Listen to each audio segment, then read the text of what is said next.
మళ్ళా చెప్పండి.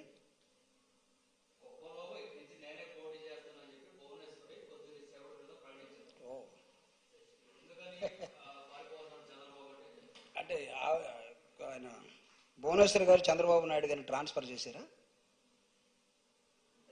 లేకపోతే చంద్రబాబు గారిని మార్చేశారా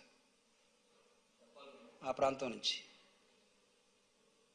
జగన్మోహన్ రెడ్డి గారి క్యాండిడేట్లు మార్చుకుంటూ ఉంటే వీళ్ళందరూ ట్రాన్స్ఫర్లు, ప్రమోషన్లు, అక్కడెక్కడికి, ఇది ఎలా ఉంటుంది ప్రజాస్వామ్యంలో, ఇది సాధ్యమా అని మాట్లాడినటువంటి వాళ్ళు, నిజంగా మీరు చెప్పింది నిజమైతే భువనేశ్వర్ గారి కుప్పం నుంచి తను కంటెస్ట్ చేసే పనితే చంద్రబాబు నాయుడు గారు ఎమ్మెల్సీకి వెళ్తాడా?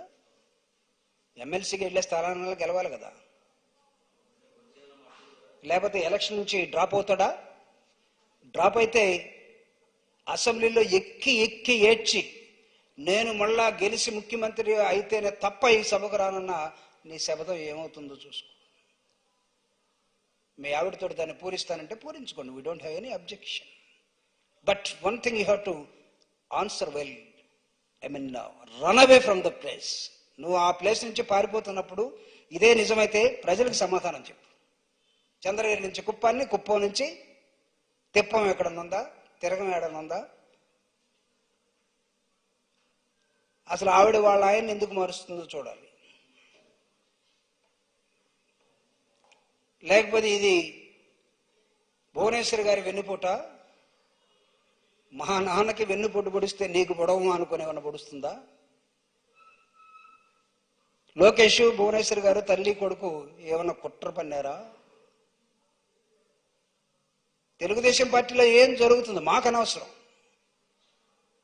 పవన్ కళ్యాణ్ జొరబడ్డ తర్వాత తెలుగుదేశంలో ఉన్నటువంటి సీనియర్ నాయకులందరూ కూడా ఎటుపోతున్నారో మాకు అనవసరం. బీజేపీ తోటి వద్దన్నా ఎన్డీఏలో చేరతామని పరిగెత్తి అక్కడికి పోతే 4:2:1 అన్నటువంటి అమిత్ షా దెబ్బకి నోరు మెదపకుండా తిరుగుతున్నటువంటి చంద్రబాబు నాయుడు గారు ముందు తెలుగుదేశం కార్యకర్తలకి, తెలుగుదేశం పార్టీ నాయకులకి, తెలుగుదేశం పార్టీ ఆశావాదులకి సమాధానం చెప్పాలి. నువ్వెన్ని నిలబడుతున్నావు? పవన్ కళ్యాణ్కి ఎన్నిస్తున్నావు? బీజేపీకి ఎన్నిస్తున్నావు? 40 సంవత్సరాల చరిత్ర ఉన్నటువంటి, దాదాపు 30 సంవత్సరాల చరిత్ర ఉన్న తెలుగుదేశం పార్టీని తొంగలు తొక్కిస్తున్నావా? అడ్రస్ గల్లంతు చేస్తున్నావా? నువ్వు దేనికి సంసిద్ధం అవుతున్నావు? నీ పార్టీని ముంచేయడానికి సంసిద్ధం అవుతున్నావా? నీ పార్టీని ప్రజల్లో బతికించడానికి సంసిద్ధం అవుతున్నావా? జగన్మోహన్ రెడ్డి గారు చేస్తున్నటువంటి అభివృద్ధి సంక్షేమ కార్యక్రమాలను తప్పుడు మార్గాల్లో చూపించి నిత్యం అబద్ధాలు వండి వార్చి ఈ రాష్ట్రం మొత్తాన్ని కూడా నాశనం చేయడానికి పూనుకున్నటువంటి ఒక ముసలోడిగా ఈ రాష్ట్రంలో ఉండదలుచుకున్నావా?